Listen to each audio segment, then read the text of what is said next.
Today we are a divided nation. Half cherishes democracy and fights to defend it, and the other half supports a cult leader in Donald Trump down to whatever depths he is willing to go to protect his freedom from criminal indictments. The Financial Times' Ed Luce writes that Trump would burn America before facing justice. Luce warns that a 2024 presidential victory for Trump would, quote, be his get-out-of-jail-free card and America's funeral.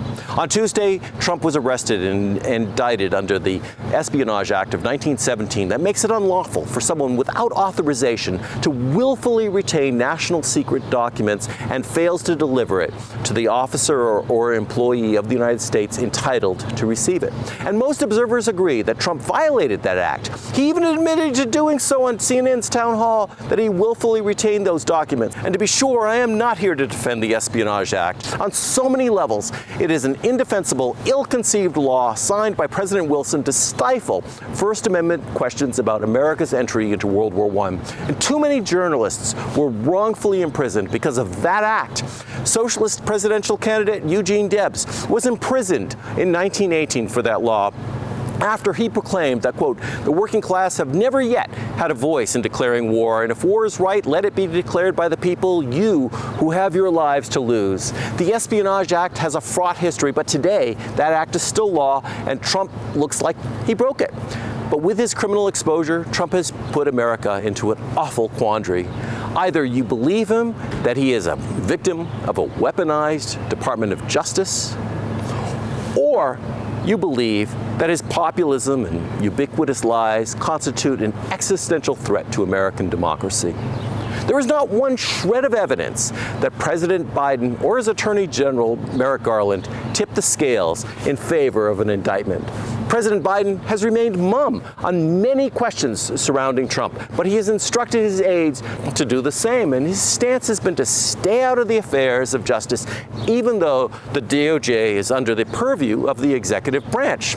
On other sensitive matters that hit close to home, namely a federal investigation into Hunter Biden's affairs by U.S. Attorney for Delaware David Weiss, a Trump appointee, Biden has not removed Weiss, and Garland promises that Weiss won't face any obstacles should he decide to go forward with prosecution against Hunter Biden.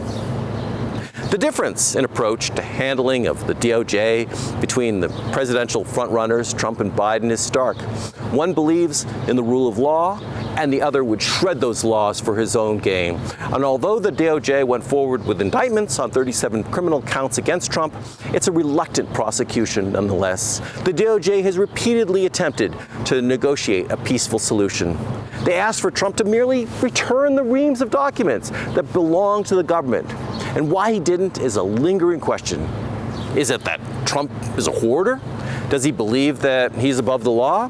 Does he believe that retaining possession of top secret documents that aren't his gives him political or financial leverage? We can speculate, but we don't know definitively.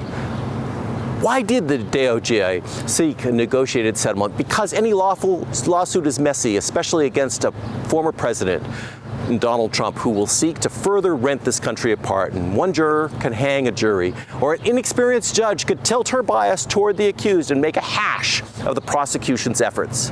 That scenario doesn't seem far-fetched. Judge Eileen Cannon was chosen to oversee the Trump document case, even though she has scant 15 days of experience judging criminal trials.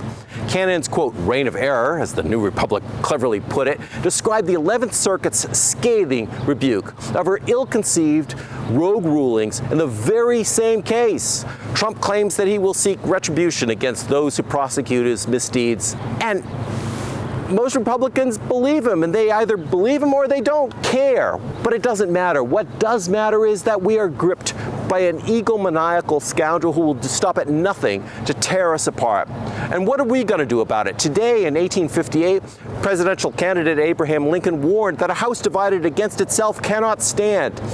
In 1858, the issue was slavery, and Lincoln said, I believe this government cannot endure permanently half slave and half free. And he said, rather hopefully, that I do not expect the Union to be dissolved. I do not expect the House to fall, but I do expect it will cease to be divided. It will either become all one thing or all the other. And today, President Biden holds the reins of power, and he has a choice whether to passively allow the verbiage of MAGA divisiveness to destroy us and look, as Lincoln described it, like the cautious patting and petting of a spirited horse, or to be bold and take unprecedented action. And today, Washington Post columnist Mark Tian quoted Biden's 2020 victory speech that invoked Ecclesiastes. And Biden mused that to everything there is a season, to a time to build, a time to reap, a time to sow, and a time to heal. This is the time to heal in America. Now Thiessen writes that Biden should pardon Trump. Really, that this isn't about Trump. It is about the nation. It is within Biden's power to restore the norms that have torn us apart, both Trump and his opponents. But if ever there was a time to heal, this is it. And surely President Lincoln would have agreed. He closed his first inaugural address by saying, "We are not enemies, but friends. We must not be enemies. Though passion may have strained, it must not break our bonds of affection. The mystic cords of memory stretching from every battlefield and patriot grave to every living heart and hearthstone all over this broad land will yet swell the chorus of union when again touched, as surely they will be by the better angels of our nature." From the White House, this is Douglas Christian. And don't forget to look over here at this video that YouTube recommends that you see, and over here at our Friday Roundup.